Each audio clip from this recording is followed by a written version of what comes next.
Welcome to Kumkum's crazy world. তো হচ্ছে যে আজকে বইমেলাতে যাব।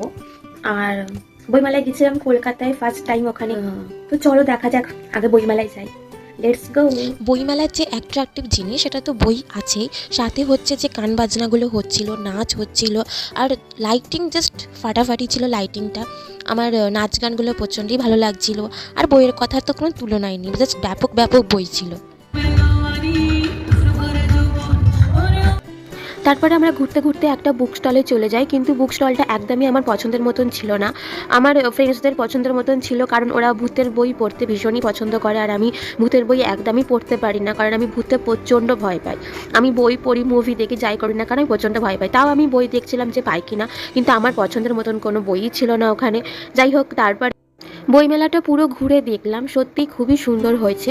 কিন্তু যেহেতু আমরা বইমেলাতে একদম ফার্স্ট দিনই গেছি, তো সেই কারণে অনেক স্টল বসেনি। হ্যাঁ, যেমন হচ্ছে অনেক খাবারের স্টল ছিল যেগুলো সেদিনকে বসেনি, মানে বসছিল সেদিনকে। আর হচ্ছে যে অনেক বুক স্টল ছিল যেগুলো এখনও সমস্ত বইপত্র রেখে উঠতে পারেনি। আর এই বুক স্টলটা হচ্ছে আমার সবথেকে প্রিয় বুক স্টল, যেখানে আমি আমার পছন্দের মতন অনেক অনেক বই পেয়েছি। এখানে নানা রকম তুমি বিভূতিভূষণের বই পেয়ে যাবে, তারপরে নানা রকম ভারতের রাষ্ট্রপতি, ভারতের প্রধানমন্ত্রী, মানে ওখানে আগে থেকে এবং এখনকার যে সমস্ত প্রধানমন্ত্রী, রাষ্ট্রপতি, তাদের সবারই ব্যাপার সম্পর্কে আর কি বলা আছে। আর হচ্ছে ওখানে রবীন্দ্রনাথের বই, তারপরে তাদের জীবনী নিয়ে, তারপরে হচ্ছে যে বিভূতিভূষণ বন্দ্যোপাধ্যায় লেখা, তারপরে চিকিৎসা বিজ্ঞানে, মানে চিকিৎসা বিজ্ঞানের সমস্ত লেখকরা কি তারা কিভাবে চিকিৎসা করা যায় সেই সম্পর্কে বলে গেছে। তো নানা রকমের তুমি ভ্যারাইটিস টাইপ অফ বই পেয়ে যাবে ওখানে, প্রচুর নানা রকম বই রয়েছে। আর এটা আমার সবথেকে ফেভারিট বুক স্টল, তার কারণ হচ্ছে আমার ফেভারিট বই ছিল সেখানে। আর সেখান থেকে আমি একটা বই নিয়ে এসেছি। যদি আমি আবারও যাই বইমেলাটায়, তো আমার ইচ্ছা আছে আরও কতগুলো বই নিয়ে আসার। তো সেদিনকে আমি দুটো বই নিয়ে এসেছিলাম।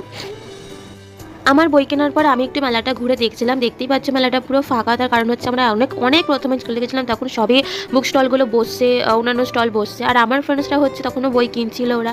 আর হচ্ছে যে এখন যেহেতু অনেকটা টাইম হয়ে গেছে, তো এখন অনেক কিছুই বসে গেছে, অনেক দিনই হয়ে গেছে।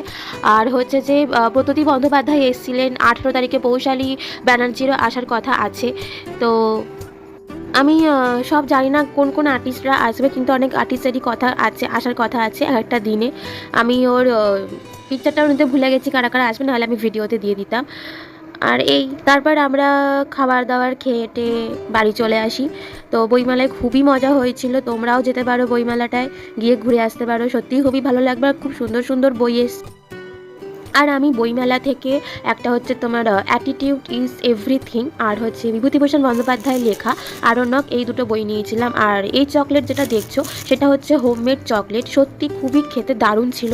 তোমরা যদি বইমেলাটায় যাও তাহলে কিন্তু এই হোমমেড চকলেটগুলো কিন্তু কিনো, জাস্ট খেতে খুবই ব্যাপক, খুবই দারুণ খেতে, খুব কম প্রাইসে চকলেটগুলো পেয়ে যাবে। তো আজকের ভিডিওটা এইটুখানি। ভালো লাগলে ভিডিওটা লাইক, কমেন্ট, শেয়ার করে দিও। আর প্লিজ প্লিজ প্লিজ চ্যানেলটা সাবস্ক্রাইব করে দিও, যাতে আমি আরও এরকম ভালো ভালো ভিডিও নিয়ে আসতে পারি। আর যদি কোনো ভুল করে থাকি বা যদি আমার কিছু চেঞ্জ করার হয়, তো সেটা আমাকে কমেন্টে বলো।